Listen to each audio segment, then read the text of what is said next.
Hello, I'm Grandma. And hit the subscribe button and share them to all your friends on social media. That's how we can do more of these. Like fun stuff that came out in The Intercept by Li Fang. Leaked presidential memo would free U.S. companies to buy conflict minerals from Central African warlords.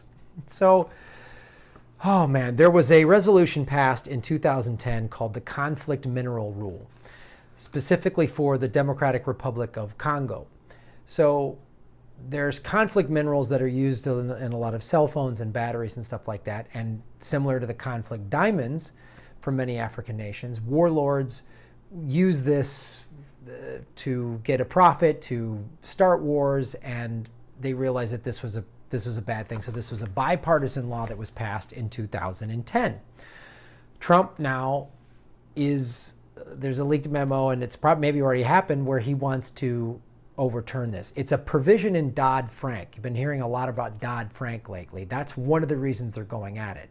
And Trump is buddies with a guy from Intel, his good friend Brian Krzanich, the chief executive of Intel, one of the leading firms impacted by the conflict mineral regulations at the White House. Recently, Krzanich appeared with the president to announce his new manufacturing plant in Arizona.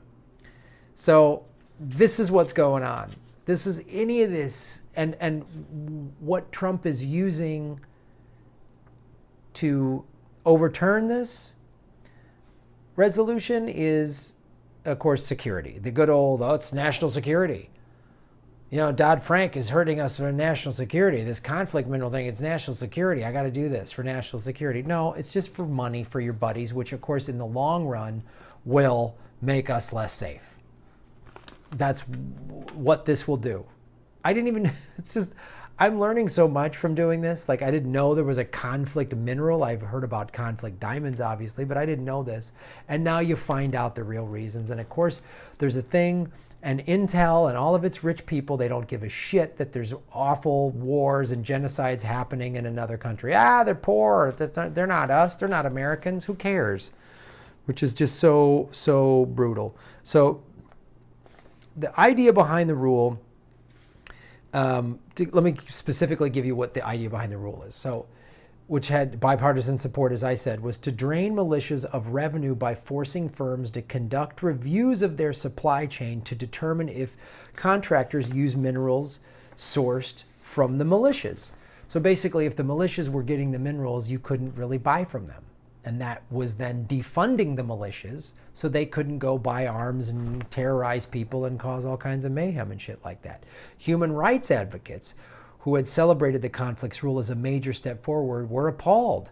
Quote, any executive action suspending the U.S. conflict minerals rule would be a gift to predatory armed groups seeking to profit from Congo's minerals, as well as a gift to companies wanting to do business with the criminal and the corrupt, said Carly Obath, the policy advisor at Global Witness, in a statement responding to the article. Advanced computer chips, including technology used in cell phones and semiconductors, contain minerals that often source from war-torn countries in Central Africa.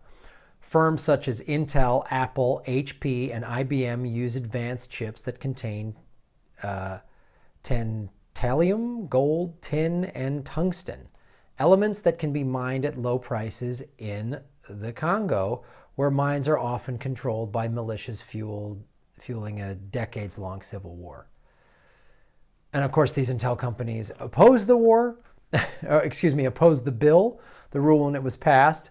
And since the passage, they've been using third-party groups to get around this. So they've circumvented the rule. But yet now Trump is just going to take that away. They wouldn't even have to do that, you know. They filed a federal lawsuit in 2014, and a federal court struck down the rule that forced the firms to reveal conflict minerals on their corporate websites. Oh man, it's just it's just more flagrant stuff. And again, look behind the scenes, look between the lines when Trump is, screaming about Dodd-Frank or whatever, see what it's really about. And it just shows these rich assholes don't give a shit about anybody but themselves, anywhere. I mean, they just don't. They don't care, and they view third world poor countries as just like ants that they can just step on and set on fire, and they can make a profit from that. They will, and they do not care.